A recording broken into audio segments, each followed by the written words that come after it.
our DA, Kenda Culpepper. I meant Jim Pruitt's likely after that, but that's okay. I love you, Jim. With that having been said, in front of you is a bio for Kenda. It's 3 pages long. Now, my Catholic elementary school upbringing would help me go through this thing. Words don't. Words do not say enough about this woman. Who she is, wow. What she brings to each and every one of us, the safety, security, the support that she provides to our law enforcement. She is one of the reasons why Rockwall is Rockwall and Rockwall is safe. I heard something said again the other day, and I just started laughing. While in the Secret Service, a lot of people just think, well, you protect the president. No, anything financial, we have our hands in. Many times I was an undercover agent, buying, selling counterfeit money, making counterfeit money in some hotels. I didn't do it here in the county, but we ended up with some good arrests. The one thing that was always said was, nope. What do you mean, nope? Not Rockwall. What do you mean, not Rockwall? We are not going into Rockwall. We're not doing any counterfeit currency. We're not selling drugs. We're not robbing. We're not stealing. We're not raping. We're not maiming. Not in Rockwall. Why is that? Our DA, she's got her back. She always has her back. With that, I'd like to call up Kenda Culpepper.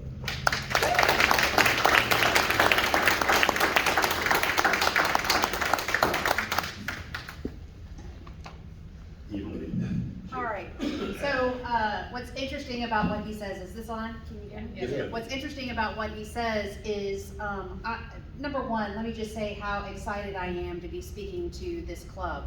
I haven't been a member. We have now joined and paid our dues because we continue to hear such great things. Edna, y'all have done an amazing job of creating this organization, and I think it says loads that when you're ready to allow new membership and leadership to come in, you have a high-ranking Secret Service agent and a former state elected, Victor Carrillo used to be the railroad commissioner for the state of Texas. I mean, that is some high-powered subsequent leadership, so nice job. So the fact that this organization continues to grow is a testament to your leadership, but it also is so good for Rockwall County, and so I'm obviously very excited to be here. What I'm going to be doing is talking about, can y'all hear me just as well without this? No? Okay. What I'm going to be doing is talking to you about the DA's office. I'm going to go a little fast. This is a longer presentation than 30 minutes, so just bear with me, and you can ask questions if you want to throughout the presentation, but talk a little bit about what we're doing at the DA's office and how we are, I believe, making an impact on Rockwall County as well. So the DA's office, we have 40 people at the DA's office. We have 20 lawyers. We're considered a mid-sized DA's office throughout the state. I think many of you know that I just recently rolled off of the State Prosecutors Association as the president. So I'm very familiar with DA's offices throughout the state, and we are, certainly there's these large urban jurisdictions that thank goodness that we are not. And then you have DA's offices that are 1 and 2 people. We are considered to be one of those mid-size. We prosecute felonies, misdemeanors, juvenile, JP court cases. We do all the CPS cases, although I can tell you that those are handled by the Attorney General's office. We have jurisdiction but we kind of cede that jurisdiction to the Attorney General's office. We handle protective orders. If there is someone that is a victim of family violence, a victim of another crime, we're going to be the ones that are going to go and get that protective order to make sure that they stay safe. And we also do the mental commitments. Those mental commitments, we'll talk a little bit about that in a minute, but that is when someone is committed, we are the people that are going in. Number one, if they need to be there, we want to make sure that they stay. But if they don't need to be there, we also need to get them out, okay? Because there are many different reasons that people get committed. Sometimes they have family members that are just being malicious. We do legal opinions for the Commissioners Court. We have our new county judge, Frank New. So we do those legal opinions for them. We advise them, and then they make those decisions, sometimes with our advice, sometimes not. I'm watching. We hopefully are able to give them some good advice. We do a lot of crime victim assistance and so forth and so on. We have a great website. We encourage you to go take a look at that if you need more information about the DA's office, and we have a lot of different divisions. When I was a prosecutor in Dallas, when I came here, I wanted to mimic some of the things that I'd seen that they were doing well in Dallas. We left a lot of Dallas in Dallas, but we brought the best things. And one of the things that we brought with us is having different divisions.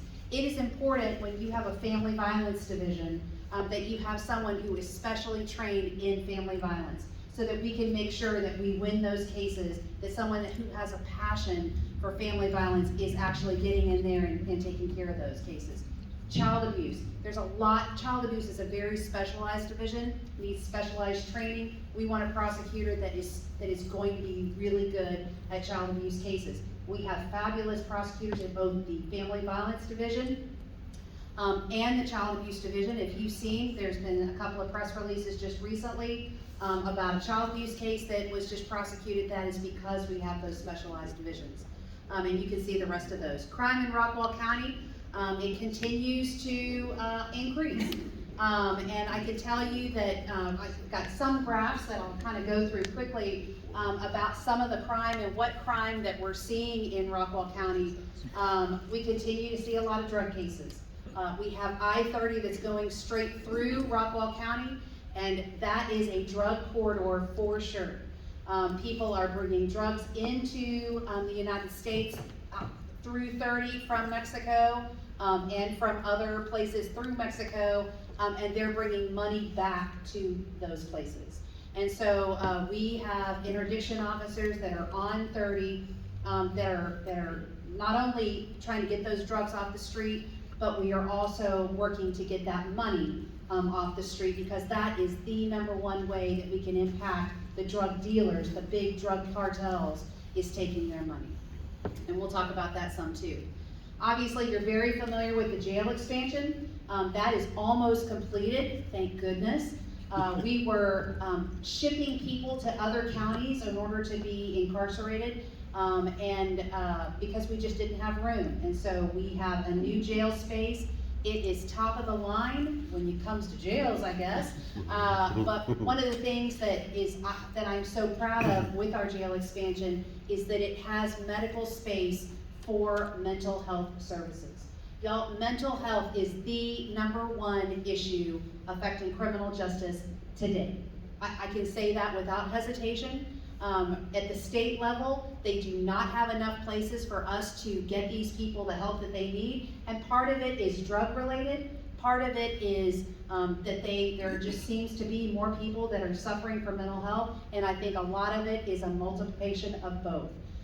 But we have a lot of people who suffer from mental health, and now we are able to get them services right here in Rockwall County. They don't have to wait to go to state facilities, and we can get them the help that they need. And when you see Sheriff Evanson, give him a big attaboy, because he was really instrumental in getting a lot of that done, as well as Sheriff Evanson. But this is an interesting statistic. Y'all, we are the richest county in the state. As a result, people come here to victimize Rockwall County citizens. At any one time, 75% of the people in our jails are not from Rockwall County. They are from other places. And so when you hear Clarence talk about, don't go to Rockwall, we're going to talk about your drugs a little bit. Some people are not getting the message. So we're going to try doubly hard to make sure that you get that message. But here are some stats from the last 10 years. Rockwall County is growing, but here's the other thing. We are surrounded by much more violent counties. Dallas County is having their own crises, okay? They have decided they're not going to prosecute certain cases, which I disagree with. Their violent crime, I don't care what you read in the paper, is spiking. We are surrounded by Dallas, Hunt, and even Kaufman, which has higher incidences of crime rate. And as a result, that is pushing into Rockwall County.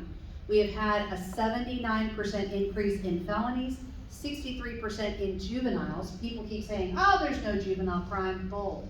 Absolute not true. Mental health filings, almost 300% increase, which is why it's so important that Rockwall County is taking the bull by the horns and dealing with it ourselves. Family violence, almost over 100% increase. We have had to increase the number of people in the family violence division because there are so many cases. And look at this. This is overwhelming. Over 300% increase in child abuse cases. Now, part of that is because we have the Children's Advocacy Center here, which created awareness. Gary, you're on the board. It created awareness and made children understand that there is a safe place for them to go. And it has increased awareness about those kind of cases where people are watching. Why is this child acting differently? Why is he or she acting out in a different way? And so we're getting more reports, but 300%, that gives me chill bumps to know that that many kids are being victimized in our own county. So let's talk about the DA's office, what a basic life of a case is. Everybody's familiar with arrest. I mean, I hope not personally, but you are familiar with it because we see it on TV or whatever. But what happens after that arrest? That case is thoroughly reviewed at the police department, okay? And I say this because all of you will be jurors at one point, and I want you to know what happens with the case. It's not just they get arrested and they go to trial. That is reviewed by a police department, it's reviewed by a supervisor. Do we have enough evidence? Then it's sent to my office. My people, my lawyers are going to look at that case again. Do we have enough evidence? Was the stop good? Did the police do what they needed to do? I appreciated that Clarence talked about what the DA's office does to support law enforcement, but I can tell you, there's a lot of times that the police department is like, hey, DA's office, you're not doing what we want you to do. Yeah, we don't work for you, okay? We are making sure that those cases were done right, because this is Rockwall County and our citizens deserve it. And I can just tell you that our police departments are second to none, but everybody needs a second look.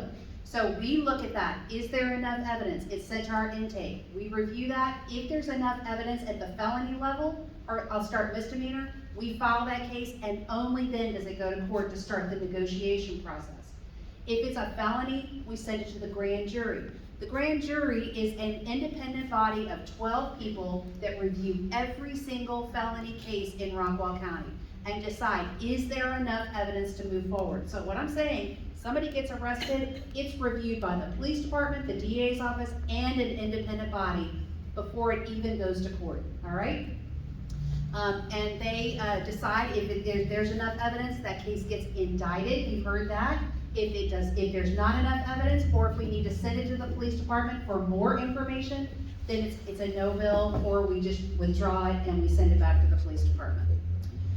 That's when we start the negotiation process. Now, most people just hear about the trials. 80% of our work happens before we ever go to court, okay? And the negotiation process is where we talk to the defense lawyer. We've said there's enough evidence to move forward, but now we need to talk about punishment. This person committed the crime, in our opinion, and how are we going to punish them? We have defense lawyers that come over here from Dallas and say, hey, wait a second, but we want probation. And we look at them and go, too bad. You're not in Dallas. And that's where we hear, man, don't go to Dallas, okay? I mean, don't go to Rockwall, because the punishments are much higher here in Rockwall. And why? Because of you. Because of our jurors. Our jurors support us. When they say, forget you, Culpepper, we're going to trial, our jurors go, come to me, let me give you life. So we take a look at that, but we make that recommendation based on talking to witnesses, based on looking at the case, talking to the police department, and that sort of thing. And let me just say this. Why do we make this? I talk about this later, but I want to say it now. Why do we have to negotiate that case? Well, we have I'll just talk about felonies. You saw that we file over 1,000 felonies a year. we have 2 district courts.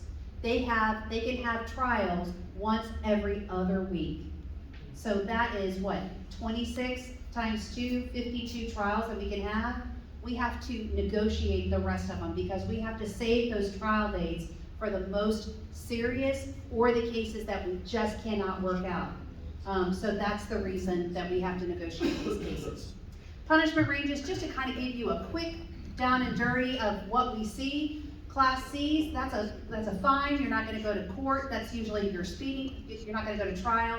I'm sorry, you're not gonna go to jail, let me get that right. That's a speeding ticket. Class B, that's up to 6 months in jail, that's your criminal trespass cases, you get on somebody's land without their permission. DWI is a Class B, up to 6 months in jail. Marijuana, yes, we prosecute marijuana in Rockwall County. And why? Because it's against the law in Texas. I mean, this just doesn't even seem hard to me. Class A misdemeanor is up to a year, so that's, again, we have to figure out the punishment range anywhere from 0 days in jail up to a year. That's what I'm talking about. So Class A is your weapons cases. If you possess the weapon, which according to the legislature and based on the legislature, now most people can carry a weapon, but there are certain exceptions like criminals, criminals can't carry weapons. Assault, state jail felonies, so those are misdemeanors. These are felonies where you can go to state jail or prison. That's most of your drug cases.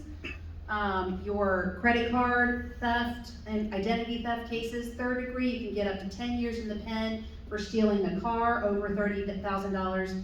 And if you evade in a car, we tell kids all the time, listen, you have some pot in your car, stop the car because you will go to the penitentiary if you are racing the police officers. Intoxication assault, you can get 20 years in prison for aggravated assault using a weapon in an assault, arson, or burglary of a habitation. And yes, that is a real picture. That guy got stuck in the fireplace trying to get in. And 1st degree, if there weren't stupid people, we honestly would not have jobs. 1st degree felony up to life, and that is your aggravated robbery case where you steal using a weapon and murder. And again, those negotiations, we already talked about that, but we spend a lot of time talking to victims. We want to know, what does the victim want? What does the victim need? Now they aren't gonna be able to, they don't tell us, they're not our boss. If they want the case to be dismissed, that doesn't mean that we're gonna dismiss it, okay? If they want the case to get life, that doesn't mean we're gonna get life. We make the decisions, but their wishes are very important to us. We have 2 crime victim advocates on staff at the DA's office. All they do is talk to victims every day. What do you need? They get them in touch with different resources, counseling, that sort of thing, because it's important to us that we know that they've had the worst day of their life. We're gonna go and try to do as much as we can to get the bad guy in jail or punished some way, but we know that they have to live their life afterwards, and we want them to be able to do that with counseling or whatever. Plea bargain options, we can put them in jail, we can put them in probation, and I think it's important that we talk about probation a little bit. People say, why do you put anybody on probation? Well, because there's a lot of people that deserve probation, quite frankly. There's a lot of people that need that second chance. They have committed a crime. I believe every time you commit a crime, there have to be consequences, okay? We tell our children that, we teach our children that there are consequences to bad acts, so there need to be consequences when you commit a crime, not just we're gonna dismiss it, all right? But if it's a young kid, do they need to go to jail? Do they need to go to prison in certain non-violent circumstances? Sometimes they do, and sometimes they don't. Sometimes we can put them on probation where they report to a probation officer, where we can get them into counseling, we can get them into classes, we can make them go to school, we can make them go to college, okay? We can require them to go do things that maybe enhance the rest of their lives. And when they look at me and they continue to test dirty, if they're not gonna do what they're supposed to do on probation, as far as I'm concerned, I have very little patience. They can go to jail. But there are many people that deserve that chance, and I am a proponent of that. Trial we're all familiar with trial. Voir dire, here's your tip of the day. There's 6 jurors in a misdemeanor, there's 12 jurors in a felony. We do not select jurors, we deselect jurors. So if you go and you are a big talker, I'm gonna pick Jim Pruitt, the big talker. Alright? If he goes in, if he talks a lot, either I'm not gonna like him or the defense lawyer's not gonna like him. And one of us is going to strike him. He's not gonna. Yeah, I should have picked someone else. But my point is that if you go in and you answer a lot of questions, you are not going to be on that jury, probably, okay? It's the people that are super quiet, that don't say anything, they end up on the jury because I don't know anything about them, all right? So, you don't want to be on the jury, open your mouth. Case in chief, we put on punishment, do appeals, and this quickly, just 80% of what we do is not in trial. We do a lot of hearings. We are in the courtroom every single day, but that doesn't mean we're in trial. Funding, I'm going to talk quickly about forfeiture funds, because I know that this is an issue that comes up at the legislature every year. It's going to come up again this year, and it's legislators that say, we want to get rid of forfeiture funds because it is just the state taking people's hard-earned money. Wrong. That is just flat wrong, okay? There are situations, and they are few and far between, but there are situations where law enforcement does it wrong. Y'all, law enforcement, they're human, they're good and bad, just like everybody else. And there are some times that they take things that they shouldn't. There's sometimes that they do search warrants that they shouldn't. But most of the time, what forfeiture is it's those people that are taking that money and they're using it for criminal enterprise. There is no better way to impact a cartel than to take its money. Because who's got the drugs? Who's taking the drugs back and forth to Mexico? It's the drug mules, okay? They're being paid $1,000 to take that money, to take millions of dollars back to the cartel. The only way that I can affect them, they don't care about that mule, the only way I can affect them is to take their millions of dollars, okay? That millions of, oh, it's not millions, I wish it was millions, but we, when we forfeit money, and I say we, when the police department finds a bunch of money and they can absolutely tie it to criminal means, we have to prove that it is tied to criminal activity, okay? We have to go to court, we have to prove that up, and we have the burden, all right? So when that happens, what happens to that money? A lot of times it's drugs and money together. You find money in hiding places, in cars. We find money that is being used in human trafficking. They have women that are cooped up in places. We find money there. We can use that money for only law enforcement purposes. And there is nothing I like better than buying computers with cartel money, or buying pens and pencils for the DA's office with money like that. So we can only use it for law enforcement purposes. We can use it for mental health. We put money into our mental health services. We put money into the Children's Advocacy Center, into Women in Need, those types of things. And that is what forfeiture money is from, or where it goes. Community partnerships, am I about done? No, you're good. Okay. Good. All right, I'm gonna try to wrap this up pretty quick. Community partnerships, I wanna spend some time on this. We do have some great community partnerships, and I'm proud of the partnerships that we have, but I wanna talk to you about something that I want y'all's help with. We do a lot of awareness programs, and I do a lot of speaking. But one place that we are going to get back into, and John White has already agreed to help me with this, is years ago, we started an awareness program in Lake Rockwall Estates. There were 2 things that we were working on. One was that these people that were living in this community, mostly Hispanics, were afraid to call the police. And they were afraid to call the police because they believed that if they called the police, in fact, their children would use against you. If you discipline me, I'm gonna call CPS and you're gonna get deported. And so what did I do? I got a police chief and I got CPS, and we went and talked to the community and CPS said, next time your kid says that, here's my phone number. Call me, I'll take care of it. Because I was tired of these kids getting away with, everything because their parents were too afraid to call the police. We also had a situation where they were victimized and they wouldn't call the police. because they were afraid, again, that the police would not care about the bad guy, they would care about their deportation status. We got into the community and said, you know what, the federal government is interested in your deportation, not me. I'm interested in you reporting crime. Amen. Okay? So, yes, do I think illegal immigration is an issue politically? Absolutely, I do. I believe that it's an economic issue. But as the DA, I have to be interested in them reporting crime to me. Yes. Or the police department. So at the time, we got them, the police were going to their house, and so the bad guys were seeing that they were reporting it. And so we had it, so that was easy. We had it so that the police department would call them to the police department, or the police would call them to the police department, they could report the crime. We had neighborhood watches that were created. John and I want to get back in the community and start these conversations again. And quite frankly, it is helpful if I am joined by people who look like them, because they can then trust that my message is true, okay? Because it's coming from a place that they can depend on. So I'm asking for help from this community organization to help me get that message out, and we're gonna be starting to work on that pretty soon. Drug cases, I know that I'm past my time, but I just wanna quickly say, drug addicts are one of those things that we do try to get those people into counseling if we can. But again, if they are not interested in counseling, they can go to jail.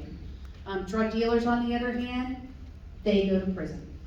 Y'all, they are a scourge on our community, they are dangerous, and as far as I'm concerned, they go to prison. I love it when Clarence was talking about federal agencies. The DEA called me last week and said, Kenda, funny story. We're doing a bunch of stings. We want them to come to Rockwall so we can make the deal here. They refuse to come to Rockwall County to make the undercover guy. And the reason is because we give so much more time than anybody else. Marijuana, we do, but we're seeing murders that are resulting out of drug deals. This was a drug deal that went bad. He got 40 years on a murder case, was selling glass instead of methamphetamine. When the guy questioned about it, he pulled out a gun and shot him in the face. This is something that just happened. Dumped the bodies in a parking lot. These are the people that we have sentenced recently on drug deals. But again, what we're seeing is the big drug dealers aren't coming to Rockwall County, and so unfortunately, they are now recruiting high school and college students to do the dealing, because they think that we won't put those people in prison or jail, and they are sadly mistaken. Sex offenders, for every sex offender that looks like this or this, we have sex offenders that look like this, which is the reason that they're able to gain the trust of kids. This guy was on a dating site. It was called Plenty of Fish dating site, and as soon as he sexually assaulted, he would meet these women on Plenty of Fish, and he would sexually assault them, rape them every time. He got life in prison. This is a kid that met another young girl, 15 years old, on Instagram. Was able to finally meet her in person. She agreed to meet him. He immediately took her to the 66 boat dock and raped her, and then dumped her body out on the pavement. She was still alive, thank goodness, but he's also in the penitentiary. We talked about the Children's Advocacy Center. Just quickly, some cases, some murder cases that I want to talk to you about. We had, in the first 13 years that I was the DA's office, we had 9 murders. In the first 6 months of last year, we had 4. So when I talk about that violence is increasing, and unfortunately is, these are 3 of the cases. That's a case out of Royce City. The top one is Ronaldo Chavez killed his girlfriend in a hotel room, and then dumped her body in Houston. State versus Richmond is a case that I'm working on right now. We'll be going to trial in May because I'm offering him life. He was at the harbor and got mad at his girlfriend. They were in the car. His girlfriend's sister had the temerity to tell him to treat her sister with more respect. He pulled out a 9mm, shot his girlfriend, and killed the sister. And again, dumped their bodies out at the Valero station. at 30 and Dalrock, right there in Rowlett. And then that's the drug case that we talked about. Sex cases, this is the one that we just had the press on, repeatedly raped a 7-year-old, had multiple images of child pornography, and this gentleman over here was the guy that hid the camera at the Fatted Calf, was taping all these people there in the bathroom. Kidnapping, human trafficking, you think we have no human trafficking cases? Wrong. The Shores, girl escaped from a house in the Shores. They raided the house. It had cages in it, where they were caging women in the Shores in Rockwall. This is a gentleman, this four held in Rockwall, he was selling his children for sex. So this is the guy that tried to kill his wife, and police actually had to, he drew a gun on the police here in Rockwall County, and they killed him. They shot back and killed him. And in fact, he got shot, and then he went for the gun again, and they had to shoot him again. Just quickly on these officer-involved shootings, I'm going to just tell you that every single one of those, we bring the Texas Rangers in. The DA's office is involved from the very first night. They call me and say, Kenda, we've had a shooting. We need you to know about it. Jim and I get woken up at 3 o'clock in the morning, and we start working on that. We call the Texas Rangers immediately. They do an independent investigation, and we take all of those cases to the grand jury. Because even good shoots, even the ones that the Texas Rangers have said, this was a good shoot, because we want to be completely transparent with all of our officer-involved incidences. And this was just the kidnapping that happened in Walmart. When y'all are walking through a parking lot, please don't be looking at your phones. This was a lady, a young girl that was looking at her phone, and they just shoved her in a car, and she was able to escape. But it just highlights that even stuff like that can happen in Rockwall County. We have a number of grant positions that we go to the governor's office to get money so that the county doesn't have to pay for those grant positions. We're proud of the fact that we're able to do that, and we really appreciate the fact that the Commissioner's Court gives us the ability to do that, because we're able to use money for more important things. And I'm going to just go through, I'm actually going to skip all of this because I'm way finished and end here.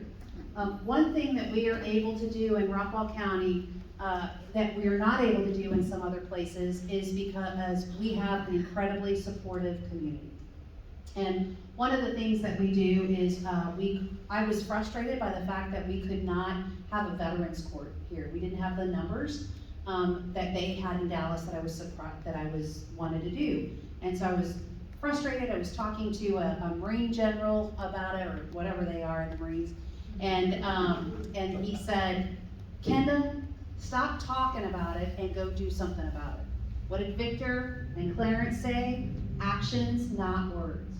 And so we came back and created the first regional veterans court in the nation, right here in Rockwall County. And it is a place where people, after they're deployed, veterans, they come back after being deployed, they come back with mental health issues, drug issues, and other issues that are as a result of their being deployed. I feel like if someone goes over and fights for me and my family, puts their life on the line, that they deserve at least some consideration. The Veterans Court program is harder than any probation program. It is an intense 2-year process. And we go through every single case and make sure that any victim that's involved is 100% in favor of it. But after that Veterans Court, they've gone through that whole thing, their case is dismissed. We are proud of the program that we have in Veterans Court. But we are only able to do it because we have the support of our community and able to do that.